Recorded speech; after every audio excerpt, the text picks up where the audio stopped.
Shalom saudara, bertemu kembali bersama saya Pendeta Agustiman. Pada hari ini kembali kita akan memahami kebenaran firman Tuhan lewat Yohanes pasal 14 ayat 1 hingga ayat 14. Dan saya ingin fokuskan kita pada hari ini pada ayat yang pertama, yang mana dengan bunyi demikian.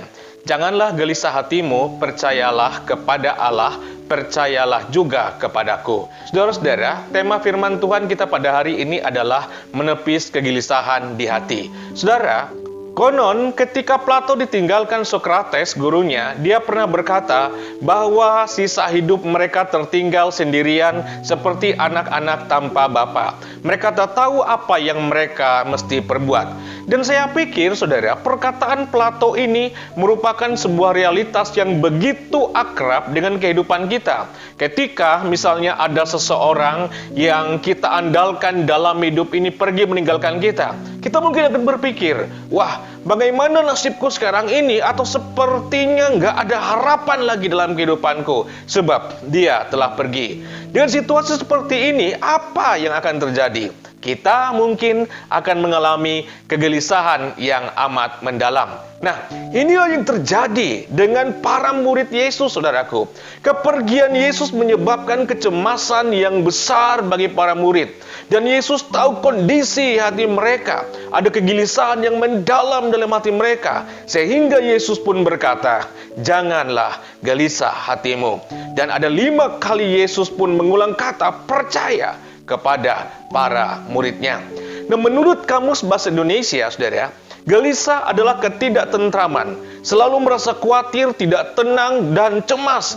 Dan dalam terjemahan bahasa Yunani dalam teks aslinya, gelisah itu adalah taraso, artinya kacau, mulai goncang, takut, dan tidak tenang. Nah, dari terjemahan definisi gelisah ini, jelas bagi kita bahwa para murid saat itu sedang mengalami ketakutan yang dahsyat, saudara. Kekacauan dalam hati, hatinya mulai goncang, cemas melanda, dan sama sekali tidak ada ketenangan dalam hati karena Yesus akan pergi.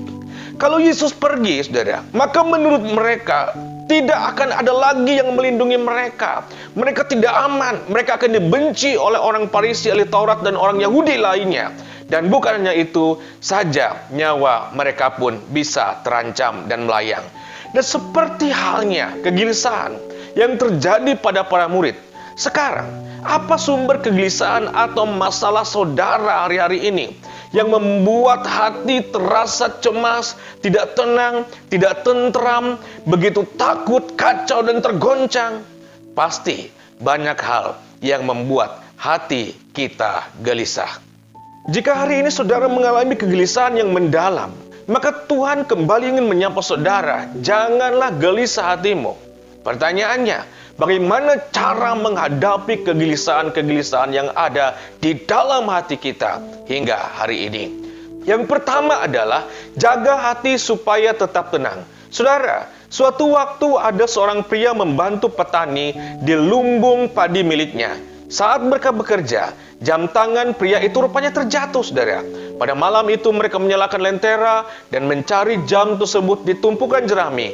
Namun pencarian yang gaduh itu tidak membuat mereka berhasil menemukan jam tersebut. Nah, lalu mereka pun pergi dari tempat itu. Namun kemudian datanglah seorang anak kecil. Dia berbaring di tumpukan jerami itu, diam tak bergerak. Dan saat itu pun ia mendengar bunyi detak jam. Ia berusaha mengikuti arah bunyi detak jam itu, saudara. Tidak lama kemudian, ia berhasil menemukan jam orang itu.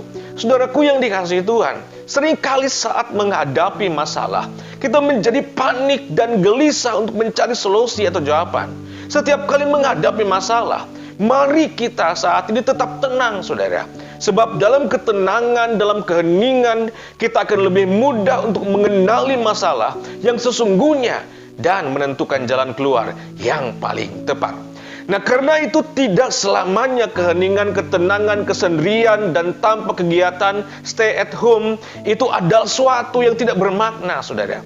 Sang Pencipta menciptakan keheningan sebagai anugerah buat kita. Hayatilah dan rasakanlah, karena ada banyak hal yang akan Anda dapatkan dari sana, seperti air keruh, Ketika kita biarkan tenang, maka ia akan menjadi jernih. Yang kedua, saudara, jangan larut dalam kegelisahan, tapi berdoalah dengan konsisten. Salah satu cara tersehat yang dapat kita lakukan untuk meringankan kegelisahan di dalam hati adalah dengan berdoa, saudara. Doa adalah waktu untuk mencurahkan ketakutan kita kepada Yesus.